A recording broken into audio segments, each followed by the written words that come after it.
Hi, we are FitMe, consisting of me, Belinda, Brian, and Raymond. So meet Amy. She's 25, she spends her lunch breaks on Instagram, she thinks of herself as a bit of a trendsetter. She spends $100 per week on clothing online and she over-purchases just in case it doesn't fit quite right. She always returns about half of her clothing just so that the other clothes in her closet can sit there forgotten. So, Amy is doing a bit of online shopping and she comes across a shirt that she really likes.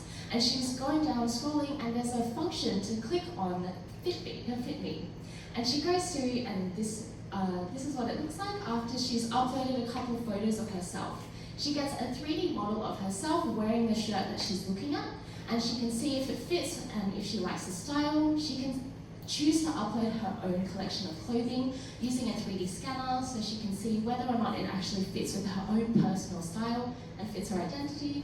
She can make these lookbooks so she can have some go-to outfits to save some time in the morning and share with her friends before a night out.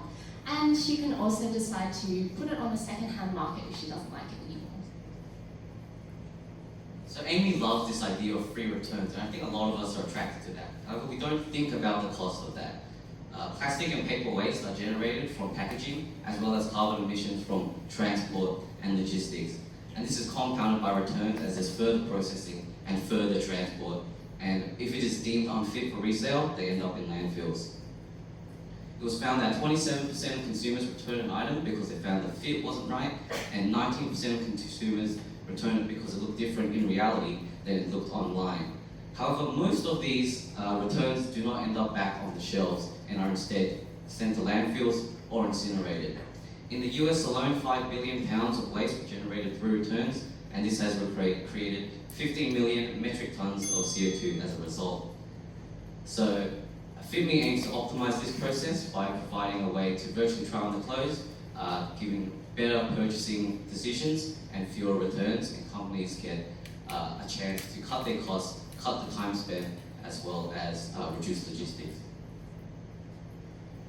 So our long-term strategy will consist of 3 phases. First, it will be the AI development, and then we'll move on to penetrating the second-hand market, and then we'll move into utilizing that data after about 5 years.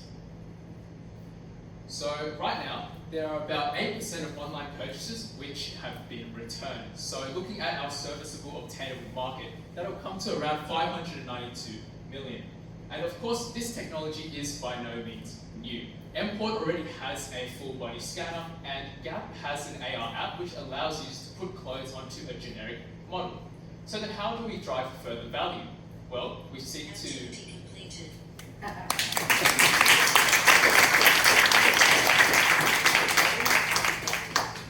So how do you drive further value? Right, thank you for that. So we seek to drive... we seek out partnerships. We seek out partnerships and we buy these licenses to existing modeling technology and we sort of build upon that, because what makes us different is that it's about customizing like your own style and your own identity. So when we build upon this kind of technology, we give that customizability to customers like Amy. Right, so but how do you differ from something like the Gap AI? So a lot of these platforms aren't actually suited towards the fashion market. So for example, there's a lot of full body scanners for fitness to check your BMI and stuff like that. So we're kind of just combining all of these different technologies in very different fields to create our own market. So it's a great idea. I just wanted to ask a little bit more about how the AR technology works. You mentioned that you'll scan yourself at home. How do you do that? So the technology is this where you can take some photos from all different angles. So right now we're kind of framing it on Autodesk's available technology already. So with that technology, you take some photos and it can build a 3D model for you using the software.